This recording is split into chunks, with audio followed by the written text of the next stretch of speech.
welcome to this week's Convex Conversation with me, broadcaster Helen Fospero. When today's guest was 6, she nearly drowned in a lake in the New Forest. Thankfully, she survived, but the fear she experienced that summer day didn't fade. It embedded itself and shaped who she became. Growing up in rural Yorkshire in the 80s, Vicki Anstey was labelled a difficult child, and as she got older, she learnt to adapt, conform, do what was expected of her. But around the time she turned 40, she realised fear is something we carry and turned her life totally on its end. She left a controlling marriage, her job, and set about becoming her authentic self, taking on extreme challenges and ultimately inspiring others through TEDx keynotes and motivational speaking. Vicki is now a record-breaking adventurer. She was one of the first women to compete in the brutal SAS Who Dares Wins TV show, cracked the notoriously tough race across America, and has tackled ultramarathons in the extremes of the Arctic and Africa. And in December, if that weren't enough, she has her eyes on breaking another world record. Vicki and her rowing partner Sophie Bostock aim to become the fastest female duo to row 3,000 miles across the Atlantic. Vicki's memoir, Other People Are Like the Weather, documents her journey and gets to the very heart of fear and how we can all overcome it. Vicki, it's great to meet you. Notice I'm just smiling through that introduction.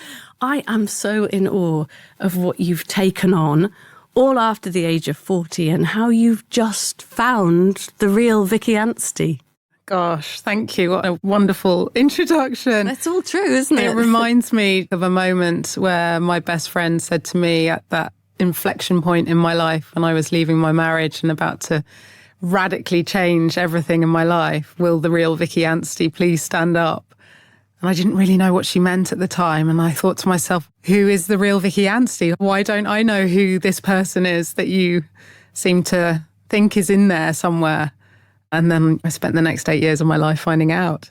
One of the many things, actually, that I love about your book, which I feel is almost like a journal and an accompaniment that should be in somebody's bag when you're travelling on the tube to dip in and out of, is that it's really clear from what you've written that we don't all have to take on epic and extreme challenges to find out who we really are.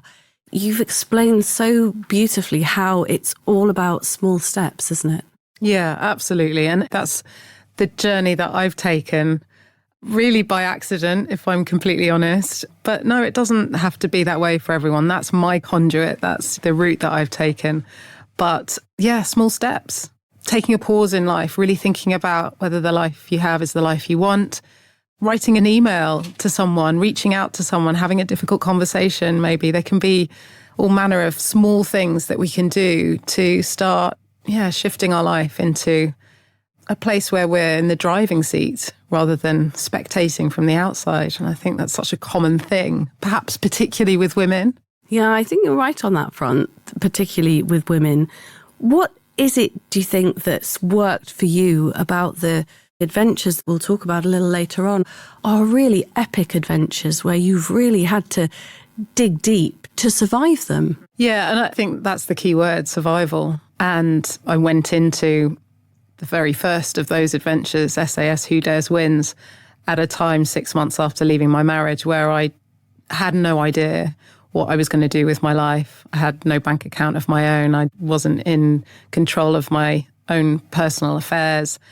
And in many ways, it was probably a move out of desperation or necessity as much as anything else. I didn't know how that was going to play out. I certainly didn't think it was going to lead to adventure after adventure. But those experiences have forced me to meet myself without the normal scripts of life. You know, out in the Arctic or out on an ocean, you can't hide from yourself. You're kind of really forced to reconcile who you are underneath it all. So do you think SAS Who Dares Wins was a real conduit, really, which led you to all the other things? Because that was really extreme. I think one of the scenes I still remember from that, and it's quite a few years ago now, not knowing that you'd nearly drowned as a child, but I do remember the scene where you submerged in the ice. And I was frightened you wouldn't survive when they're telling you to come out and roll around to warm up. It just seems such a scary, dangerous thing to do. What was that like for you? The whole process itself was really a gift. It was the most concentrated, accelerated experience of discovering my potential. In ordinary life, to have experienced even a fraction of what I did in 11 days, it would take you years. So it was an incredible opportunity, really, to discover who I was when I was truly fulfilling my human potential, when I was facing fears, when I was dealing with things that I'd carried with me my whole life. And that particular scene that you described, the ice holes, I was terrified. And actually, by that point, that was quite late on in the process. And the production team had really figured out that I had all these fears of heights and of water. So they were making me go last in a lot of the tasks, just to really amplify that anticipation and sense of nervousness and fear, I suppose, and to be able to show that on camera. And I'd become aware of that. And I have a real stubborn streak. And I sort of channeled that. I turned it into fuel. It put fire in my belly. It made me want to succeed at those tasks. And so that particular one, I watched every other recruit do it before me, and I counted how long it took. And it was about 60 seconds, about a minute. And I just thought, it will be over in a minute. From the time I start to the time I'm done is a minute of my life. And that's really what got me through submerging myself. I think we had to go through 2 or 3 ice holes, and come out the other side. Did roll it around bring in the back snow. memories, childhood memories? You did nearly drown. Did those memories come flooding back when you had to do that? Not so much in that particular task, but there was a previous task in a reservoir which did not end well for me. And I really thought that would be the moment that I would be exited from the show, which luckily wasn't the case. But yeah, we had to jump into this very cold reservoir, having hiked for many hours in direct heat. So the transition from the hot to the cold, I think, was a bit of shock to most of us, and lots of people struggled in that task. It was almost like a reenactment of that childhood scene. And so much of fear is psychological, isn't it? We carry it with us. And I panicked and I had to be retrieved from the water as I was sinking down. That was terrifying. How did fear have a hold on and affect your life growing up? And do you trace it back to that summer day? I don't know that I always have, but I think in the process of writing the book and having therapy whilst writing the book to support that process for me, I've realised how significant that moment was. And fear isn't just something that we feel, it is something we carry with us, and it transforms and it magnifies. So I always had this fear of deep open water, but I think it also transcends even just that one situation, and fear can pervade all sorts of areas of our lives. And certainly in my upbringing, I feel like I was surrounded by lots of little nameless fears. We'd go and hide in a cupboard during thunderstorms when I was little. My mum was afraid of flying. She was afraid of water. There were lots of things that just, I suppose, weren't done or weren't spoken about. And that's where fear thrives. So yeah, I think I did grow up very well provided for in lots of ways, but certainly not with an adventurous spirit. And do you think it was in a way that desire to escape perhaps the shackles of fear that drove you and led to this incredible, almost an awakening really, around that 40th birthday? Yeah, absolutely. I think my childhood conditioned me for the marriage that I was in, the relationship I was in for 20 years.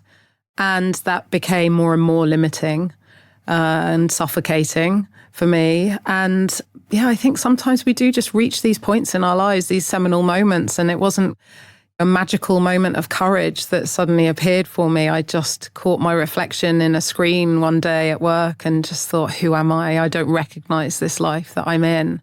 And I'd started out my professional career in advertising and been very successful and loved it, and then pivoted into the fitness industry. And I'd never really been particularly active. This was quite a turnaround for me. But I discovered bar exercise, which was based on ballet. Again, not something I'd ever done before, and took a huge leap of faith into setting up the very first bar fitness business in the UK. And I was in my studio one day just thinking, I don't recognise the life that I've built for myself, and something needs to change. And I think I thought also, what if the next 40 years of my life is a repeat of the last? And I couldn't bear that. I just suddenly realised that that wasn't the life that I wanted for myself. And so I left, and I didn't have a plan, and I didn't have my own bank account, and I wasn't in control of my business or my own personal affairs. I talked just now about SAS Who Dares Wins being the first catalyst into the world of adventure, but leaving my marriage was the first big step towards all the things that I was afraid of. It must be very difficult, and I think when people make change in their life, it's not always easy. Even if it's change that you want, it still can come with pain, it can come with more fear, it can come with a loneliness, a sense of loneliness sometimes, I think, even when you're surrounded by friends and by people. What was that moment like for you when you left and you thought, right, this is the beginning of the next stage? Was it painful too? And hard to take that inward look at yourself and work out what you were going to do? Looking back now, it was exhilarating and terrifying in equal measures. I suddenly realised that I had freedom and I could do things without permission. But I also didn't feel that I knew how to live my own life without someone else guiding me or telling me what to do. So it was really scary. It was really stressful. But I was very lucky, I am very lucky to have some incredible women in my life, particularly, who supported me hugely through that process and believed in me, supported me with my business, a business mentor that I was working with, and she was phenomenal and saw things that I didn't see for myself necessarily at that time. Friends who knew that there was a different version of me somewhere inside and encouraged me to stand up for myself. So, yeah, it was really terrifying. I'm not diminishing how tough that was. And I really recognise that. And I do meet women all the time who are where I was, who are at this point of reckoning perhaps in their lives. And it's really scary. And for people who feel at that point of reckoning, or for people who simply want to read some great adventure stories and then take away some points from it, your book's incredible. It's called Other People Are Like the Weather. There's a quote by lovely Gabby Logan on the front. What Vicki has learnt through her incredible challenges could change your life. And that's how I feel about this book. Tell us about the title, because for me, Other People Are Like the Weather really sums up, you write in the beginning about why it's called that. Explain to us why it's called that, because that really does sum up what I think you're trying to achieve with this. It's really an invitation to stop managing the world around you, the forecast, other people, and to start mastering yourself. So it's really about showing up for yourself first so that you can be better for the people that matter in your life. It's not saying live selfishly and to the exclusion of other people. It's actually the opposite of that. It's getting into the driving seat of your life. It's living with intentionality. It's understanding what we can and can't control. And it's staying steady in the storms of life and rooted in who you are, or perhaps in who you're becoming. And it was inspired really by my Pacific row, because that was 60 days spent in some really brutal weather, realizing that Mother Nature is so powerful, so humbling, and you cannot change any of that. We accept, don't we, that we can't change the weather. We don't attempt to, but we do somehow think that we can catch or manage or predict other people's behaviours. And very often those things really have nothing to do with us. And I think that the route to inner peace is just to let those things go as much as we possibly can and focus on what matters to us. Did you feel like a tiny little grain of sand out there in the big ocean by yourself in huge swells and waves? Tell us what it was like. Well, it was wonderful and deeply isolating all at the same time. I think I went into that with a fair amount of perhaps arrogant naivety. What's the worst that could happen? And it took 3 years to get to the start line. 1 year was postponement because of COVID, and that affected a complete team change. So I had to find 2 new teammates in COVID when we were obviously very restricted around travel, and one of those teammates lived in Dubai. So I didn't actually meet her until we got to San Francisco. And they were both friends with each other, and that's how the two of them had come to be part of the team. And I was so determined not to have the expedition unravel as it had, of course, because of COVID. And I'd lost the 2 teammates, Kat and Jess, who I'd wanted to do it with, that I ignored a lot of red flags.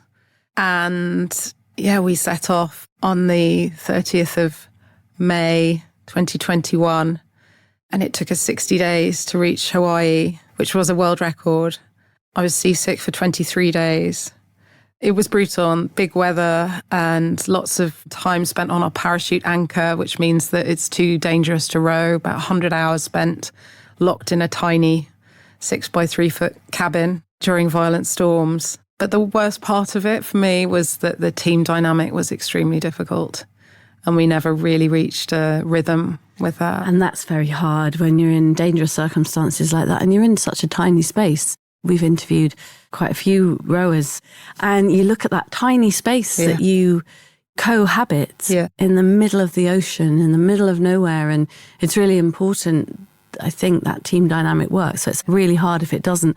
And you were telling me earlier that the only time that you didn't really feel sick was when you were rowing, wasn't it? That's right, yeah. So that's hard, that presumably through your rest time, you didn't feel well. No, and all I could do for 20 odd days was to get into the cabin and lie down immediately, shut my eyes. And I'm sure that had an impact on our team dynamic as well. I wasn't able to really integrate myself. And so, it became this very difficult dynamic of 2+1. And there were some very difficult behaviours that I had to deal with. But I bet you learned a lot about yourself on that. Was that another massive learning curve about who Vicki Anstey is? Yes, and a real gift now. Obviously at the time it was torture and it took me a long time to decompress and process what happened and why. But it is a gift now to be able to go out and speak to audiences about that and subjects around psychological safety and team behaviours, and to coach leadership teams, which I do in corporate environments regularly, and really derive some of the learnings, not just about how teams operate or should operate, but also about the internal climate that we have and how we can sit with our emotions and recognise them and ultimately learn to let go of them. How to regulate ourselves better emotionally under pressure. And that pressure doesn't have to exist on an ocean. It can exist in the workplace or at home and in any walk of life. There are so many learnings, I think, in what you do and what you have done that you can take either into the corporate world, the boardroom, or just into mere mortals' lives like mine. And another thing I love about your book is that at the end of each chapter, you end with what you call a coaching task. And it's often something simple and it's something we can all try and learn from. So we might not be on that epic adventure, but you've distilled a real takeaway point for everybody. Tell us about those coaching tasks and why you decided to include those in the book, because they're one of my favourite parts of the book. Are they? Actually. Oh, I love that. Yeah, so the book isn't just a memoir, and it certainly isn't just about the adventures that I've had in my life. It's designed to help others apply those insights into their own lives. So each chapter starts with an excerpt from a letter. So this was my lifeline, my kind of secret weapon on the Pacific. And I took about 70 letters with me from friends and some family. And I tucked them into the netting by the side of my bunk. And I'd read them while I was eating food. And some of them are still stained with food for that reason. And so excerpts of those letters are at the start of each chapter. And then at the end of each chapter, a series of takeouts and then a coaching task that anyone can do. Give us an example of a coaching task. So they're many and varied, from setting boundaries in our lives to learning about psychological safety and what that requires and the context we need to set in our lives to feel support and to feel sense of belonging. Tasks around the inner critic, which we all have, that sense of imposter, the voices in our heads that tell us that we should keep ourselves small.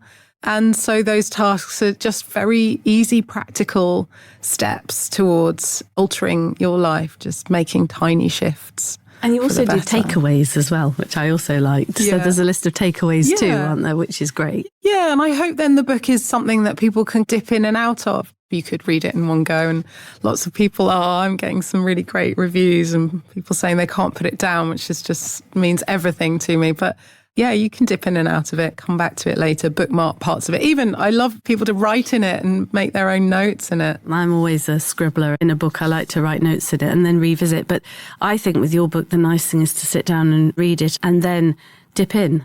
You credit a man that I'm going to be really honest with you. He's number one on my top list of dream people to interview on the podcast. You credit Mo Gawdat for giving you the courage to open up. He's the former boss of Google and an incredible thinker and somebody that I admire greatly and probably spend far too much time viewing on Instagram. But tell me the story behind how you ended up appearing on his podcast. Yeah, so I'd followed Mo on Instagram, really enjoyed his content, his thinking, his philosophy. I'd read his book, Soul for Happy, which if you've read it, you'll know is a phenomenal story, heartbreaking, but so courageous. And he'd done a post about fear, which really resonated with me. And I just thought, what have I got to lose? I'm going to message him. It was a while ago now. And he's since increased his profile an awful lot more, particularly on social media. And I thought he probably will never read this. But I sent him a message and I just said, what you've said here about fear resonates so much with me. And I rode across the Pacific because I grew up with this lifelong fear of deep open water. And I knew that I needed to confront that finally. And he wrote back and said, come on my podcast and talk to me about it. And yeah, I nearly fell off the sofa. They say never meet your heroes. What was he? What was he like, Vicki? Was he every bit the Mo Gawdat that we love and watch on Instagram? And just so down to earth. And we met in a little cafe after hours in Kensington and recorded that evening. And then he invited me to meet up with him a couple more times. He encouraged me to write this book. He encouraged me to be really brave about opening up about particularly the relationships. He was one of the first people really to say to me, this is not about the things you've done. This is about the relationships that you've had along the way and the difficult aspects of that. And that's where the power is. And that's what people can really learn from you. And he signed his second book and he wrote inside it, you should be writing this, not me.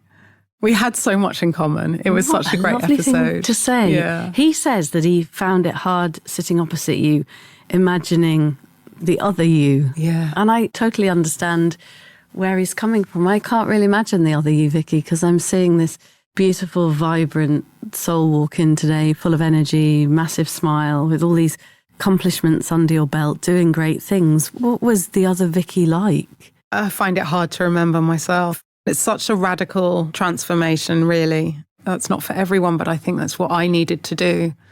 But I also think that people think what they see externally is what is really under the skin. And I think that people can lead outwardly successful lives, but be suffocating on the inside. And I think that was true for me.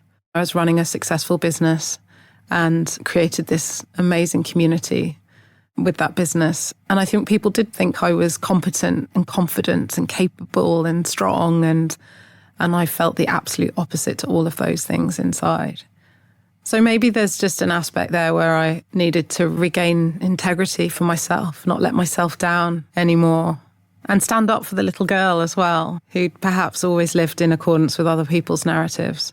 Are you able to share a little bit about that day with your sister in the water and what that was like? Because I suppose it is that memory that's been at the heart of your whole journey, really. Yeah, and it's a funny thing, isn't it? Because I'm 48 now and I was 6 years old, so that is a really long time ago. Yes. And it's weird what we can remember and what we can't, and aspects of a memory that are fuzzy and aspects that are very clear. And I've actually done some cognitive behavioural therapy around that incident, particularly in preparation. I was in a little lake in the New Forest with my sister. My parents were setting up a picnic on the bank and we were just splashing around, paddling around. My sister's 2.5 years older than me.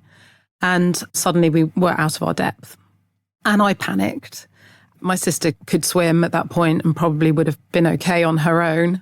But I panicked and in my panic pulled her under the water so that I could sort of lever my body against hers to get my head above the water. And then she had to do the same in return to be able to breathe herself. And the thing that stuck with me, and spoiler alert, everything was fine. Obviously, we're both still here to this day. My dad pulled us out of the water. But the thing that remained with me, I thought was a fear of water, was really a fear of harming someone else. And that's what came through the therapy that I did and processing that memory.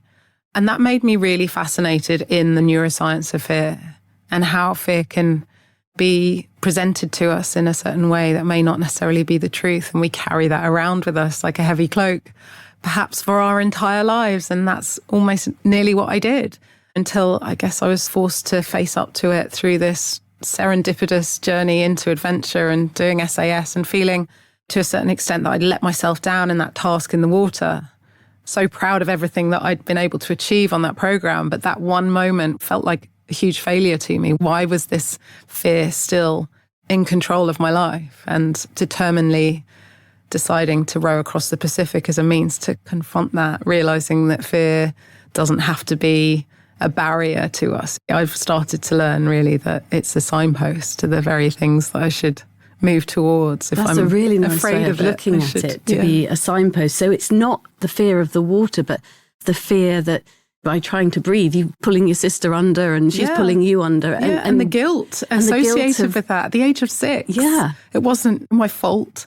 And I was 6 years old. But we carry these emotions that we don't label at the time. We didn't discuss it as a family. And so you're just kind of left with that guilt, that shame maybe. And as a child, you don't know how to process that. And then it's clearly lived inside you or been inside you, because that sense of failure or guilt when you failed the task on SAS Who Dares Wins shows that whatever happened on that day when you were 6 is still, I don't know, perhaps trapped in the body somewhere in like a somatic way. But I think that is the human condition. Yeah. That is true for all of us. And we are all carrying open wounds and unresolved traumas and histories and difficulties from our childhood and challenges from all parts of our lives with us every day.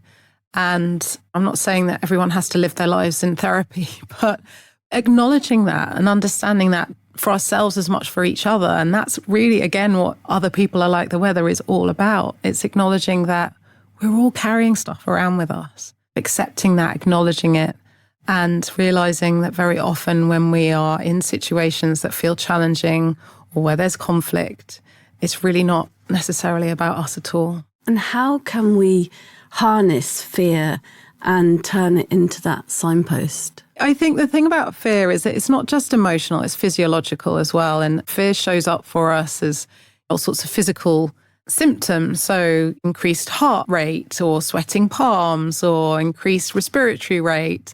And it really is about how we interpret those signs. So we have the same stress response to fear as we do to excitement. So difficult as it is, it's actually within our control to decide for us how we're going to interpret those signs and how we might use that activation in our bodies as fuel to do the thing. Whether we're going to allow ourselves to become paralyzed by those feelings and emotions, or whether we're going to allow ourselves to use them to enhance our performance. And I think it's just that understanding that we don't have to always listen to our thinking. We can talk to our thinking as well. It's not just this blind acceptance that this is how I feel, therefore this is what this situation represents. We can alter that. I just wanted to touch on a few of the other incredible things you've done. 250 kilometres across the Arctic in -35 is another fine example of an epic challenge. And I think perhaps, as you explain in your Momentum Through Grit coaching task, which wasn't actually at the end of the Arctic one, but it applies for so many of the things you've done, it was all about building it up mile by mile. But how did the Arctic ultramarathon come about, and where does that fit into the new Vicki? Yeah, so that came about because really after the Pacific Row, I'd lost my faith in teamwork. And you can read about why that might have been in the book in a bit more detail. But I decided I was just going to go in pursuit of a bit of self-reliance, self-discovery. What was I capable of when I couldn't rely on anyone else and when I really was on my own? And that was an amazing race. So I wasn't completely on my own. There were about 30 people doing it. Not everyone completed it. It was brutal.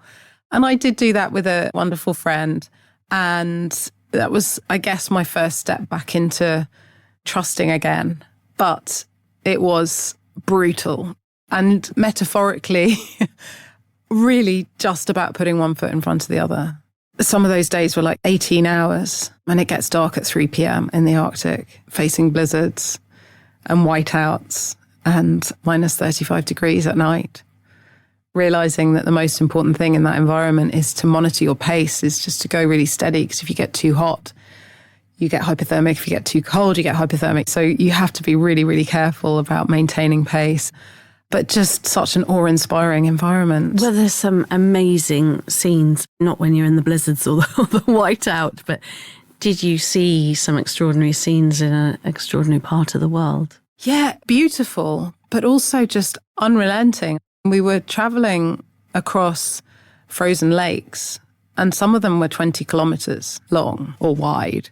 And it felt like you were on this bizarre travelator where the scenery just wasn't changing for hours and hours and hours and hours, where you feel like you're making no progress. And again, that's such a great metaphor for life, isn't it? And we think we're going nowhere and we're stuck in a rut, and then suddenly the weather changes or the scenery changes and we realise how far we've come.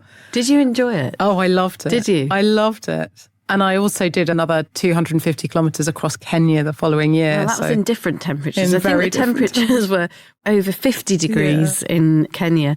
What was that like? I've only been to Kenya once and I fell in love with it. I absolutely fell in love with it. So beautiful. Yeah, so that was a race that was raising funds for the Rangers. So we were, again, you're running on your own, you're managing your own pace. To all intents and purposes, you are doing it solo, but again, part of a race. So you get to camp with people that evening. But we were basically running through different conservancies where humans are not generally allowed on foot. So we were encountering elephants and lions and giraffe and rhino, and coming face to face with the most incredible wildlife, the kindest people I've ever met. And again, just stripped away from all of the conveniences and luxuries that we're used to having in life, carrying everything that I needed to survive on my back with me, regulating my hydration. Is essentially survival, making sure that you don't neglect yourself in any way, because that could be really risky, really dangerous. Something humbling, I think, about seeing animals in the wild for the first time. I was lucky I went to the Lewa Conservancy. That's exactly, yes. Is that where you were? In the Lewa Conservancy. Yeah. I did 3 podcasts there in 3 days, and it was also the Lewa Marathon at the time, so that was part of it all. But I'd never seen elephant and giraffe and lion before, and I remember flying in on a tiny little Cessna from Nairobi, being greeted by some Maasai warriors and other warriors who were going to be our guide. And then just on that 15-minute drive to where we were staying, we'd seen 3 or 4 of the big 4. Yeah. And it's so beautiful. It's so wild across the savannah. We barely saw any other trucks driving around in those 3 days. And I think it's a really humbling experience. Oh, it is. And it reminds you the power of nature. And I'm a huge animal lover. I have 2 dogs. I adore animals. And I remember at one point coming round a track and seeing 3 giraffe, and then realizing there weren't 3, there were actually 6.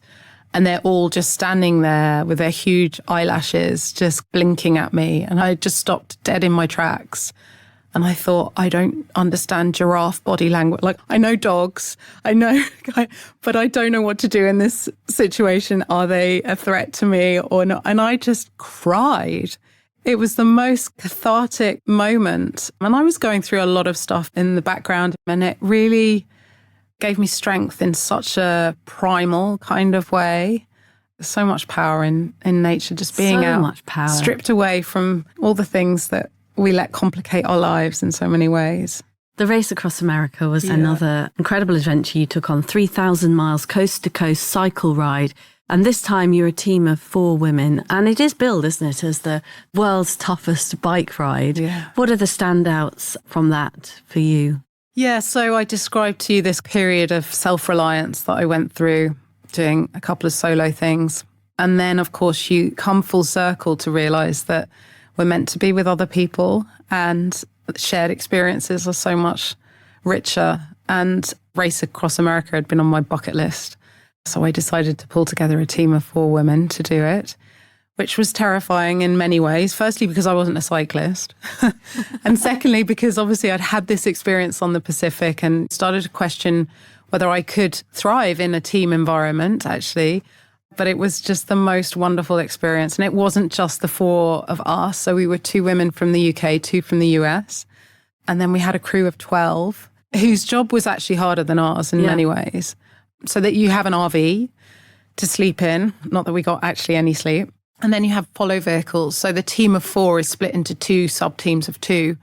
And then you have one rider on the road at all times. So there are these constant rider exchanges, and you're doing pulls of about 20 minutes at a time. So it's very fast, lots of switchovers.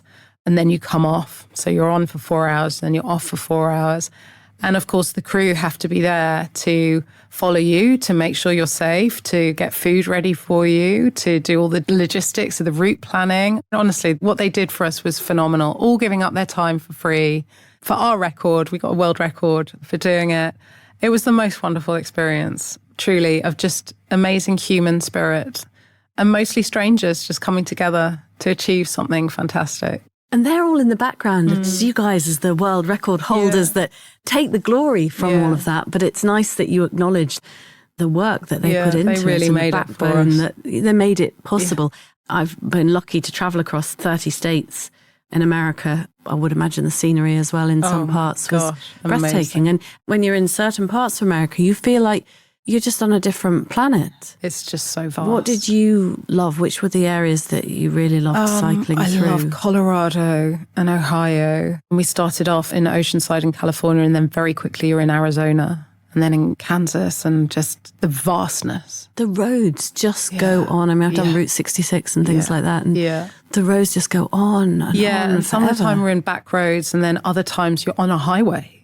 And there are these enormous trucks that come thundering past you. It's terrifying, just holding your nerve. And I wasn't a cyclist. I was lucky enough to train with a phenomenal coach called Robin Brew, who turned me from someone who wouldn't even take their water bottle out of the cage while the bike was moving to someone who could descend at 65 miles an hour and bunny hop over potholes and perform at the highest level. And my 3 teammates are all amazing, accomplished cyclists. So I had a lot of imposter syndrome, a lot to kind of live up to, fear of letting them down. So that fear was back. Yeah. I mean, it's always there. In a different way. Yeah, it's always there. And I've learned to lean into it. I've learned that is where the opportunities lie for us. That's where we're, to use a cliche, stretching our comfort zone. We're meeting new people. We're learning new skills. We're putting ourselves into situations that feel unfamiliar and terrifying, and we're completely out of our depth. And yet that's the wonder of the human spirit. We somehow find a way through or around or underneath. The thing is, as you talk about all these incredible things, the Arctic ultramarathon, the race across America, the rowing and all these sorts of things, if you're anything like me, I'm a bit of an adrenaline junkie. I haven't done quite these kinds of things, but I do like doing quite extreme things. I just get addicted, and you're clearly addicted, I think, because you're now taking on a new challenge. You're looking for a new world record. Tell us what you're up to in December. Yes, so having said I would never row another ocean in my life, my wonderful friend Sophie Bostock contacted me. I mean, we've been to Norway together and done ice holes and silly things like that. She contacted me maybe 18 months ago now and just dropped into the conversation. I'm thinking about doing the Atlantic solo. And I was horrified. And I said to her, you can't do it solo. That's terrible. And she said, well, actually, I was rather hoping you might consider doing it with me. But she knew all about my Pacific row, and she acknowledged that that might not be on the cards. But yeah, I couldn't stop thinking about it. And we went out to La Gomera, which is where the race starts in the Canaries that year, to see the fleet of 2025 leave. And you just get this bug and this yearning for adventure. And she's the only person on the planet that I would consider doing something like that with but again. You're also going to have, I think, a very different experience this time. I think you're going into it with somebody that you know, somebody that you trust, somebody that you know when things get tough, you'll have each other's back and everything will be all right. And you are trying to set a new world record. The current record is 38 days, 12 hours and 18 minutes. Mm-hmm. And that was set, I think, fairly recently and smashed the previous record by 7 days, Correct. which is huge. Which is a lot to shave off. It's a huge amount. So will you be content even if you shave a few minutes of that? Absolutely. As long as you break that time? Yeah, 38 days and 11 hours is absolutely fine. It's just a phenomenal achievement for those girls to have shaved 7 days off that record. That's almost unheard of. So we know that our task is huge. The target's really high. And we're not the youngest. We're both in our mid to late 40s. We're pretty good, I guess, physically, but again, we won't be the strongest. So we're trying to go about it in the smartest way as well. And we've got some wonderful contributors and supporters and experts and partners working with us on trying to make that happen. And we're doing the work. We're doing the hard yards of the psychology and the team behaviors, because that's where I learned on Race Across America about free speed. What's free speed? So free speed is something that cyclists get completely obsessed about. It's your position on the bike and where you put your water bottle, and it's aerodynamic drag and all of these tiny little mechanical adjustments that you can make to go a little bit faster for the same power output. And cyclists get completely obsessed by it. And I realised on Race Across America that it has nothing to do with physics or mathematical theory. It's actually about human connection and emotion, and it's who you work with and how well you know them and how well you know yourself. That's what creates that free speed, that ease. I think the other thing that's probably addictive in your world now is not just the adventure, but that addiction, if you like, to learning more. Because once you start learning about yourself and you start learning about the world or what it is you want to try and achieve in life, you end up down a bit of a fascinating rabbit hole. And I think you just want to keep developing, don't you, and keep learning. And for you, that vehicle has been through doing these kinds of challenges. So I don't think you'll ever stop, Vicki. I think these challenges are just going to continue. It's very nice, though, that you've managed to translate them to the corporate, the business world, the people buying the book. What would you say to somebody who feels that they're not really reaching their true potential and that may have listened to this and think, yeah, that's me. I'm stuck in a world that doesn't really feel like me. Where do you start? What's the first thing other than reading Other People Are Like the Weather, which is a fabulous start? But what's the first step in trying to discover who you are and what you want in life? I think that moment of recognition, that inflection point, is the start of that. And I think not everyone ever allows themselves to even have that moment, that flicker in life. We adapt and we self-edit and we conform and we do what we think is expected of us. And then I think one day we're standing in the middle of our lives asking, who am I when I'm not performing a role for someone else? It's that moment, that's the really special, precious moment that can lead to really anything you want. And it doesn't have to be radical. It doesn't have to be crossing an ocean or scaling a peak. It's just about deciding whether the life you're living is the life that you want, and realizing, I think, that choice is the only thing that we're here to live. And that's the moment when you seize the day.